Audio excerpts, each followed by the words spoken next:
O professor doutor da Universidade Federal do Ceará, Paulo Matos, é o nosso convidado da entrevista desta semana. Ele vai explicar o conceito de dívida pública e como está a situação do estado do Ceará.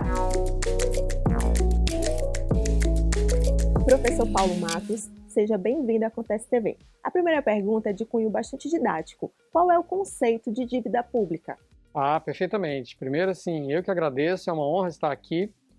E esse é um assunto de grande relevância, não só para um país, mas para os estados, né? Especificamente, os estados podem contrair dívida, normalmente, de três grandes formas, por assim dizer.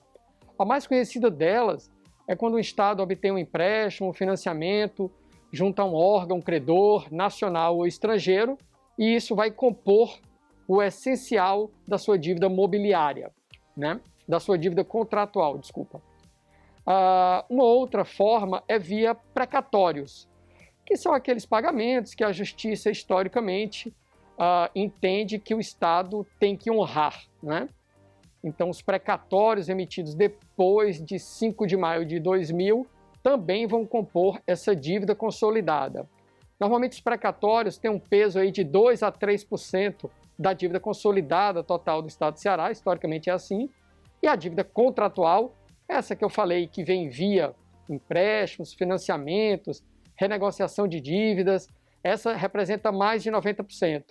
E aí fica um pequeno percentual para o que a gente chama de outras dívidas, que são algumas pequenas subrubricas. Um quarto tipo de dívida é dívida mobiliária, através de emissão de títulos públicos, mas isso só quem pode fazer é o governo federal, os estados não podem fazer mais. E por que os governos se endividam? Então, a principal razão é que investimento público pode sim ser algo importante para o crescimento. No caso do Brasil, um país que historicamente tem problema de crescimento, de indicadores sociais, principalmente no Nordeste, muitas vezes a iniciativa privada, o setor privado, ele não consegue ocupar todos os espaços e explorar tudo que é importante para o bem-estar social. É aí que o Estado deve entrar, fazendo uma função que a gente chama de completar mercado. Por exemplo, a iniciativa privada não quer investir em saneamento básico. A gente vai deixar aquela cidade mais desprovida ficar sem saneamento básico? Não. O Estado vai lá, o Estado no sentido mais amplo, pode ser o município também, o governo federal, enfim. O Estado vai lá e cumpre essa função de completar o mercado. De onde vem esse dinheiro para investir? Normalmente tem dois possíveis locais, duas possíveis fontes. Uma é recurso próprio, oriundo de poupança, esforço de austeridade fiscal própria do Estado. Mas os estados preferem fazer o quê? É difícil fazer poupança, é difícil cortar gastos. A maioria dos estados prefere obter empréstimos e financiamentos junto a bancos, órgãos credores nacionais ou internacionais. Com esse recurso, ele investe nas obras. Só que na hora que você obter um empréstimo, pode ser a sua família, pode ser um estado, pode ser uma empresa, isso necessariamente gera uma dívida. E é claro, você tem que pagar ao longo do tempo os juros da dívida e também, com o tempo, ir amortizando essa dívida. E qual a situação da dívida pública no Ceará nos últimos anos? É aí que a gente tem que começar a olhar para frente, para começar a fazer um exercício de previsão, pensando aí num cenário normal, pessimista, otimista. E é aí também que a gente tem que começar a olhar para os lados. Como é que estão os nossos pares, os demais entes federativos subnacionais?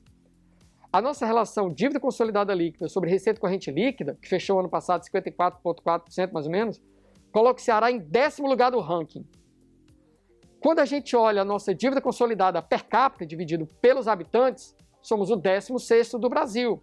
Então, assim, não somos nem perto dos top 4, que são os 4 estados mais ricos, que têm dívida consolidada líquida da ordem de 180, 200 ou mais por cento da sua própria receita corrente líquida. E já estão violando a lei, por sinal. A gente vem crescendo forte, principalmente comparado com os outros estados, a gente tem uma taxa de crescimento acelerada. A nossa dívida está migrando para ser mais a metade dela externa.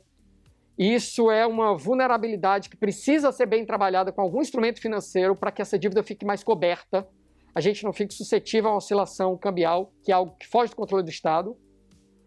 mas ainda estamos, seja no quesito DCL sobre RCL, seja no quesito dívida consolidada líquida per capita, em 10º ou 16º. E ainda muito longe dos limites de alerta ou teto de 180% e 200%.